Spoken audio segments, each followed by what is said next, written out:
Oke, Assalamualaikum warahmatullahi wabarakatuh. Oke, kita langsung aja ya nak ya, mulai pembelajaran kita pada kali ini.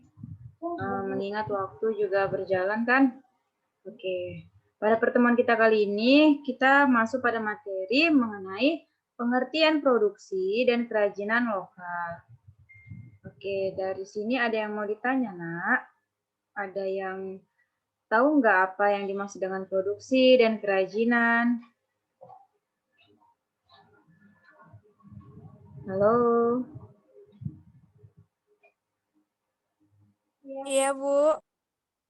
Oke, langsung aja ya, biar Ibu jelasin ya apa yang dimaksud dengan apa yang dimaksud dengan produksi dan kerajinan lokal, oke?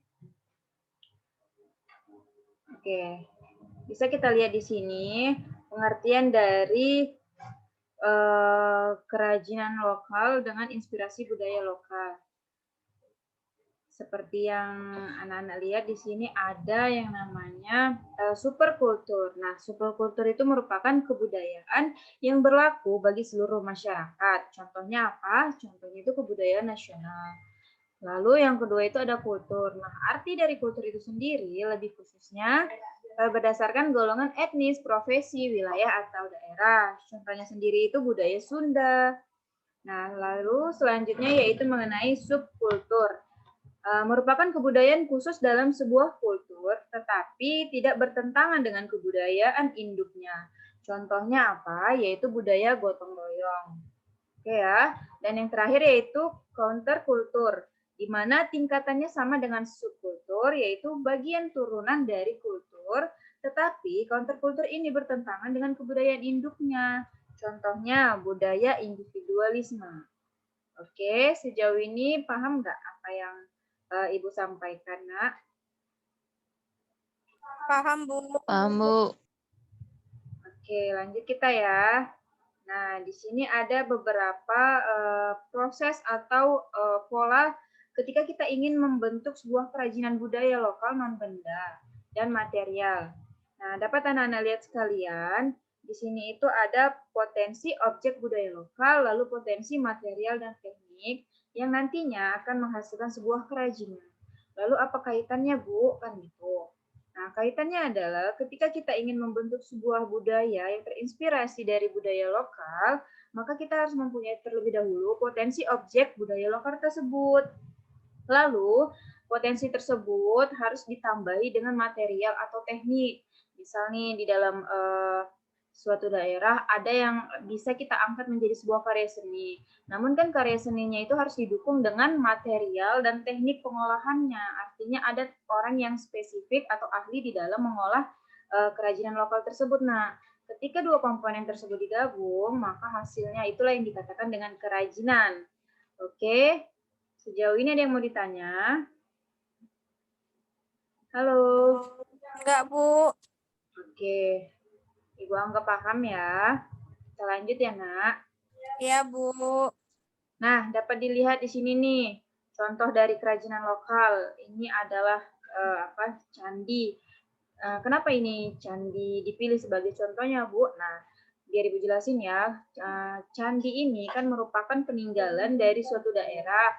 Ya, jadi apa hubungannya sama kerajinan lokal seperti itu kan? Ini bisa kita angkat menjadi sebuah kerajinan, Nak. Contohnya seperti gantungan kunci. Banyak kan, Nak, souvenir-souvenir yang terinspirasi dari budaya lokal, lalu dijadikan seperti objek untuk diperjualbelikan, diwirausahakan, seperti itu. Sehingga mendapatkan keuntungan bagi si penjual. Begitu. Apalagi yang bisa dijadikan contoh, Bu? Misalnya seperti di Tanjung Balai itu kan banyak tuh kulit kerang. Mungkin dari sana itu bisa dihasilkan sebuah kerajinan. Apakah itu tas atau lain-lain seperti itu. Yang penting sumber dayanya itu berasal dari daerah sendiri ya gitu. Paham ya? Paham, Bu. Nah, kita masuk di syarat produksi kerajinan berdasarkan inspirasi budaya lokal. Oke, kemarin kan Ibu sudah menyampaikan tuh apa-apa saja yang menjadi syarat dalam apa ya? Maksudnya gini, kemarin kan Ibu sudah menyampaikan tuh apa-apa saja komponen yang mendukung saat kita itu mendirikan suatu usaha. Kalau kalian masih ingat itu ada 6M ya, yang mana ada man manusia, money sebagai uang, material, bahannya, mesin itu adalah peralatan, method itu adalah cara kerja, dan market ataupun pasar. Keenam komponen tersebut, nah, itu merupakan bagian dari upaya ketika kita ingin menghasilkan suatu usaha ataupun ingin mendirikan suatu usaha. Oke, karena tanpa adanya manusia tidak akan ada yang namanya usaha. Manusia tersebut tidak, kegiatan tersebut tidak akan terlaksana tanpa adanya manusia. Lalu tanpa adanya uang pun usaha tersebut tidak akan berjalan ya nak ya. Lalu begitu juga dengan yang lain, begitu juga dengan mesin, metode, dan juga pasar. Makanya keenam komponen ini tuh harus saling berkesinambungan, memiliki kontribusi satu sama lain. Makanya kalian hanya perlu mengingat 6M ini saat mendirikan suatu usaha. Oke ya. Ada yang mau dipertanyakan sejauh ini? Kok diam-diam aja nih, masih di sini nggak orangnya? Iya, Bu. Oke, paham nggak anak yang Ibu sampaikan? Atau bingung? Atau ini paham bagaimana ini? Atau kalian nggak nanya, Ibu yang nanya ya? Kan Ibu juga yakin kalian paham nih, makanya Ibu tanya lah sama kalian.